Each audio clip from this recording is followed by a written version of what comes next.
So let's start with Adam. What is your relationship with the Hellraiser franchise? Were you familiar with it? Yeah, so my relationship kind of with the franchise when I was growing up, I watched a lot of horror movies. Mainly actually watched them as, I guess you could say, like reruns on TV through AMC, like through Horror Fest. They'd have those sort of like the franchise nights where you just watch them sort of continuously. And yeah, around like Halloween time, I would just get really into them. And I think what was really cool about them, like working on this, was to sort of get to revisit not only that, but also the novella that they also used as a huge inspiration for the story of this one. So yeah, that was kind of my connection to the world before this. And how about you, Drew? Were you familiar with the Hellraiser franchise? I was familiar. I was traumatized when I was a kid watching them. Definitely saw. I believe it was the first one. Same thing on TV. And I think I was 8 or 9 or something, and was really just.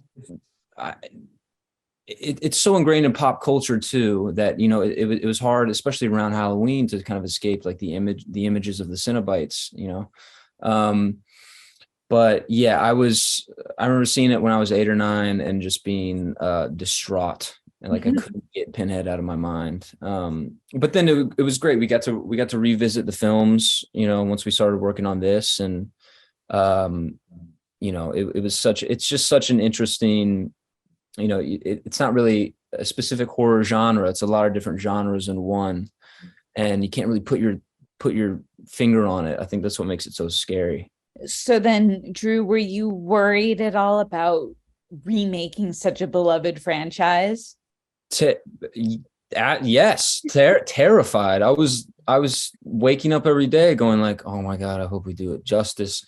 I mean, I whatever I was feeling, I'm sure, David, the director, and Keith, our producer, I'm sure they were feeling it to the 10th degree, but they had such a clear vision and outline, and they'd worked so hard on it and so long that they were just so focused on the details. So the world around it was already built for us. We just kind of had to show up and do our jobs and have fun. But yeah, I was absolutely terrified to kind of helmet or to start it. How about you, Adam? Were you nervous about taking on such a beloved franchise?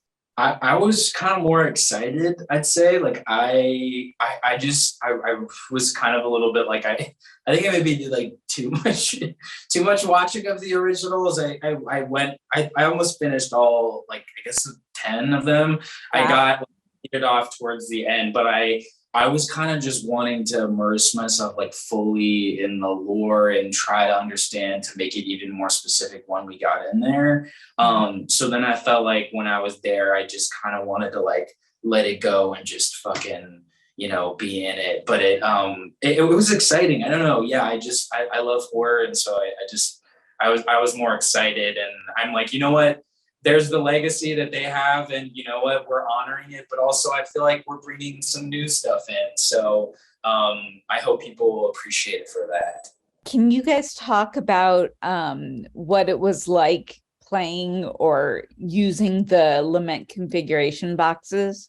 Dude, yeah, they were so cool. I mean, the level of like precision and also like dynamics of them. I mean, I don't know, Bruckner can probably speak to it, but there was like so many different iterations of that puzzle box, and when it would move to, there's new configurations, there's like liminal and lateral, there's all these different ones. And so getting to sort of like see as they moved in real time was so cool, because as I understand it, like a lot of times in the originals, they would have to switch out them but in real time, some of them were morphing.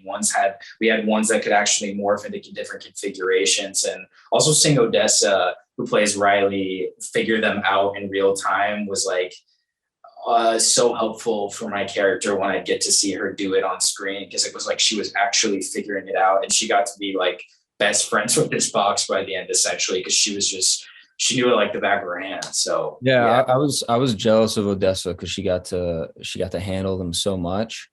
Like I felt like I always had to ask permission, like, can I hold it? And they'd be like, okay.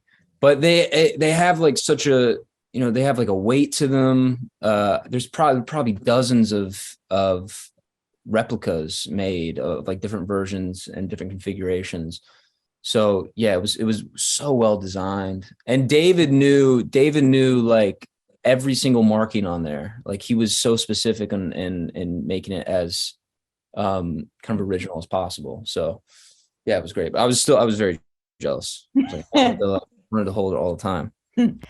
And I know that you guys did a lot of practical effects as opposed to like CGI effects. Do you have a favorite one that you can talk about? Ooh, I think that the Weeper was very cool because the way that she walked, I mean, it's like not just, you know, the costume, it's how they moved as well. And she sort of had like a clunky, sort of like creepy vibe, and she was so tall. So to just like see this sort of like clomping giant it was terrifying. Yeah. Yeah, a lot of the blood work and like Adam, like the wires attached to you was really awesome. I had like a wound in it with it was essentially like a mark on my arm that they had to feed a tube through underneath the prosthetics and then manually pump blood out. Like it felt like we were making like a, you know, like I felt like I was making a film with my friends or something, like for Halloween. It was really, really cool. Disgusting. Like stream of it too, right? Like it was so I'm literally watching like blood ooze out of me. And in my mind, something does something in your brain where you're like, this is actually happening. So yeah, it was like being a kid, like on set. It was so fun. Awesome. Well, thank you so much, guys. I really appreciate it. It was a really fun movie. Thank you so much.